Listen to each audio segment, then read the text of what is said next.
Well, guess what? We got a special guest in the studio today, Craig Dudnick, filmmaker. Can I call you filmmaker? That's fine, Carl. All right, good. Because you have got a little presentation coming on tonight at the Franklin County Public Library, to the downtown branch, upstairs at, well, at 6 o'clock there's refreshments. Right. And then 6:30, they're going to see what? Evanston's Living History. It's my second visit to the the Franklin County Public Library. It's also a civil rights documentary. It's the second civil rights documentary that I have. This film tells the Evanston story, but it's a big piece of American history. Mm-hmm. So You were here before with the other movie, which was called what? This was Alice's Ordinary People, which is really the second part of the civil rights movement.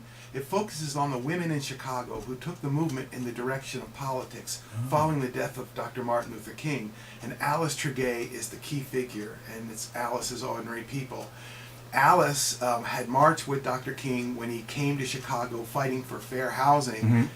And after his death, she saw that the movement needed to be involved in politics. And so she taught a class as part of Operation Breadbasket, which she called Political Education, How to Run a Political Campaign. Her first class had 25 people, but within a few years they had trained 5,000. And then these people got involved in campaigns. Then Alice started to actually run campaigns. And eventually some of these candidates got elected, beating out the famous Daley machine. Oh my goodness! Oh, that was hard to do. Yes, right, with very limited resources. But See, Chicago had Daley. In Waukegan, we had Robert Sabanjan, who ran forever about the same time. Oh. It was really interesting because I look at those guys that are in charge and they stay in charge forever, and you wonder how. But if you learn politics, you may be able to change things. Sure, and remember, Mayor Daley is also head of the Cook County Democratic Party, so he's selecting who gets to run for office as well. He's a very formidable figure. And also a congressman by the name of William Dawson, who ran the machine on the south side and reported to Daley.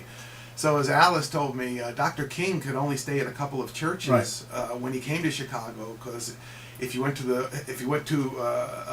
church had him, you might face backlash from the Daley machine. And they could do all kinds of things to you. You couldn't get loans. You might get all kinds of parking tickets. Your car's towed. Right. All the above.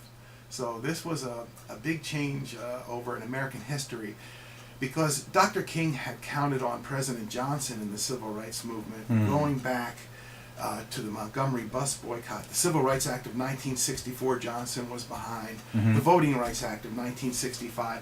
But when he comes up north to Chicago, the battle is going to be about fair housing, and that's in 1966. He won't have President Johnson, because President Johnson is going to need Mayor Daley's help when he tries to run for re-election in 68. So the Fair Housing Act will not get passed until a week after Dr. King's murder in 1968, when hundreds of cities are ablaze across the country.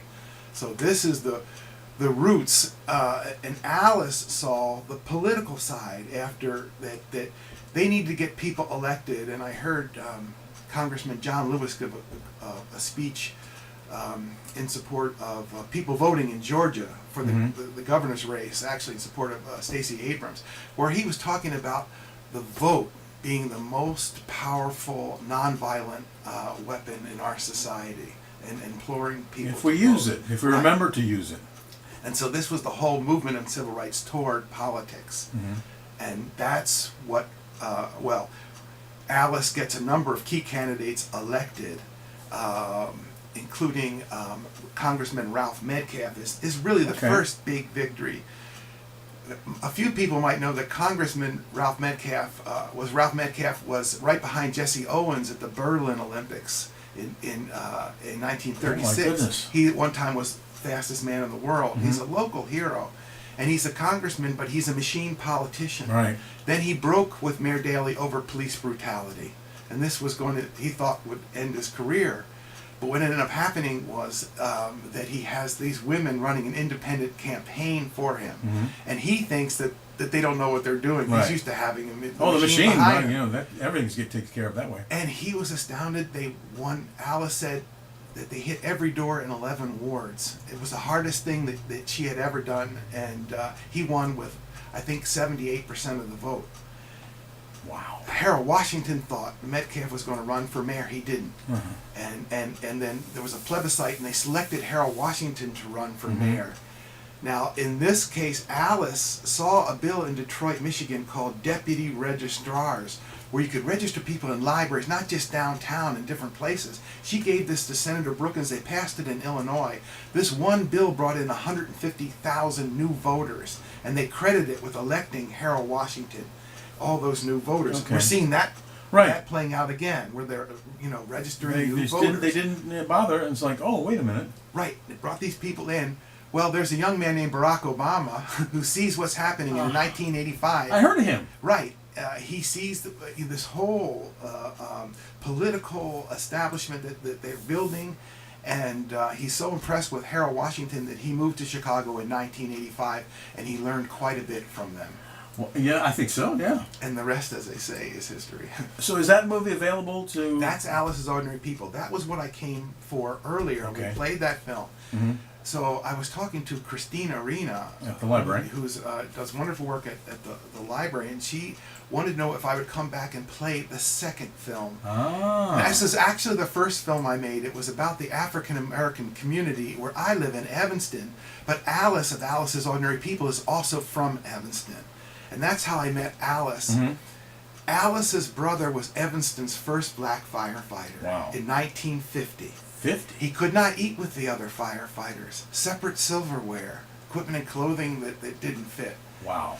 And he kept having to call his mother, Alice's mother, for food because they kept taking his food and harassing him.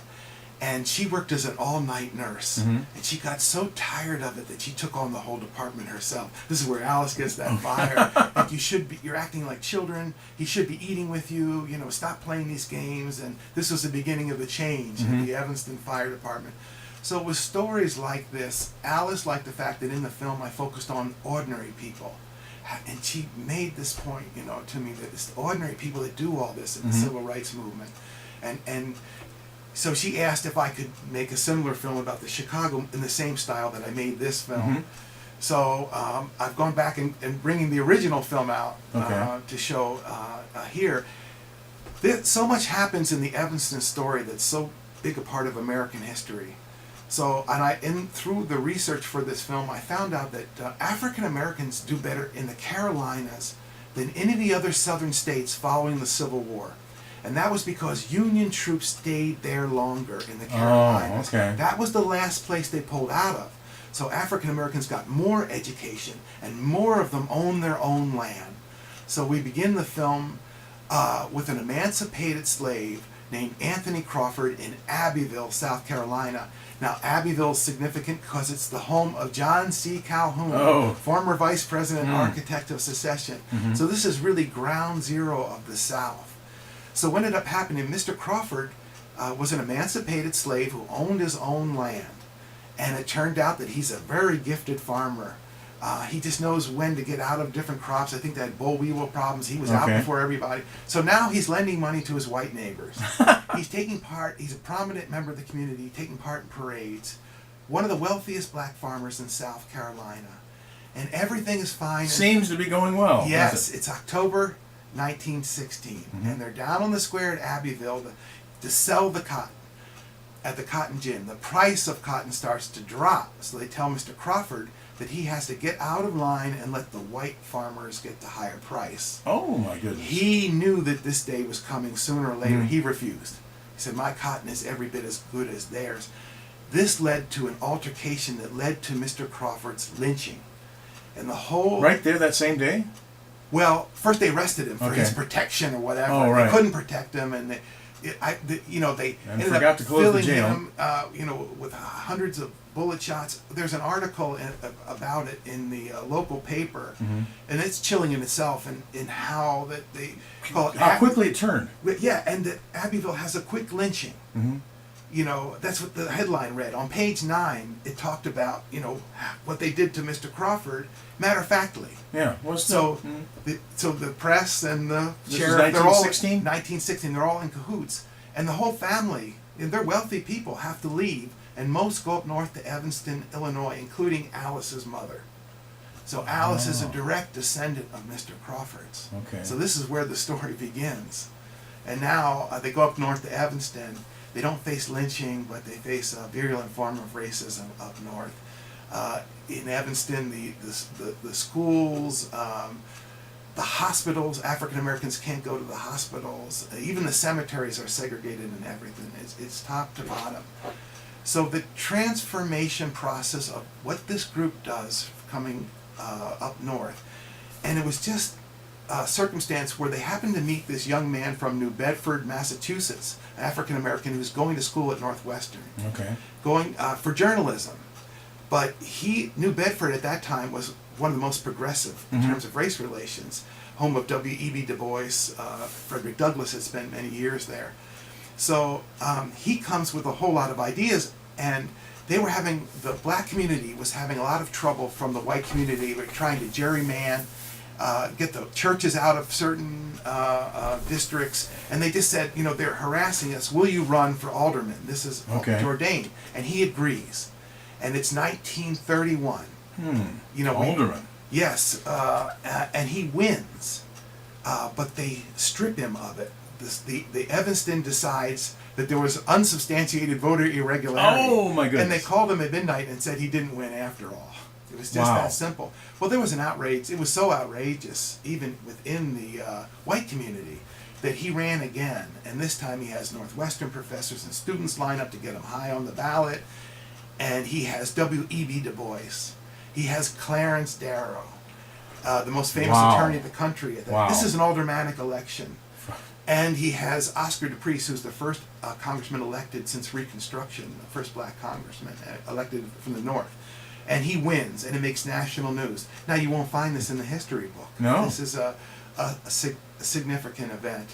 And also, just to set the context of the times, there's a famous picture from Marion, Indiana, of a lynching that's only 90 miles away at around this time. And this was actually the picture that inspired the song Strange Fruit by Billie Holiday. The African Americans literally hanging in the crowd pointing at her. Right. It so outraged her, that this is what started that. So he wins, and he's organizing Evanston, Jourdain, and getting people out to vote. I think this is where Alice might have picked up this, organizing them politically. And I found out from the interviews that Evanston ended up changing their whole form of government around this to a city manager, so that the black community wouldn't have this power. Again, this is not in stone, but this is what I was told in my interviews, and they did go to a city manager form of government.